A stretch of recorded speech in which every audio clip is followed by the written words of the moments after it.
que le Maroc soit au sein de l'Union africaine, c'est plus que naturel, c'est une évidence. Le Maroc n'aurait jamais dû en sortir. Et vous avez vu, je vais vous poser une question.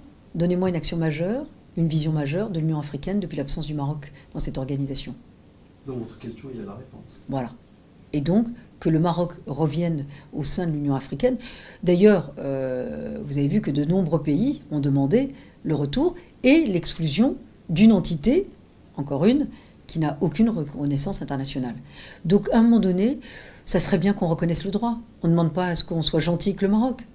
C'est qu'on a besoin du Maroc. Et d'ailleurs, l'Union africaine a besoin du Maroc. Et je l'ai dit très récemment dans une interview. L'Union africaine sans le Maroc, c'est ni une union, et c'est ni l'Afrique. Aujourd'hui, le monde est en proie d'énormes instabilités. On voit les pays en Syrie, en Irak, en Afghanistan, en Libye, l'Afrique subsaharienne, vous avez vu le Mali. Il faut se dire la réalité, le Mali est fracturé. Et donc aujourd'hui, l'Union africaine aurait un rôle à jouer. Mais pour qu'elle ait un rôle à jouer, il faut qu'il y ait des leaders, il faut qu'il y ait des hommes d'État. Et des hommes d'État avec une ambition et une vision.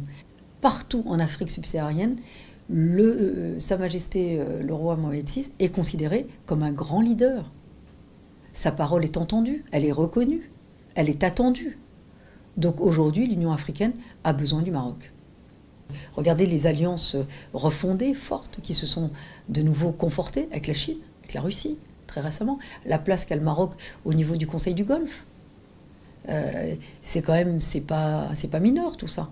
Moi je dis que le Maroc est une solution à tous ces enjeux et ces nouveaux défis sécuritaires, migratoires, culturels, religieux, spirituels. Donc aujourd'hui, j'allais dire, l'Europe et l'Afrique subsaharienne, mais aussi le reste du monde, a besoin du Maroc.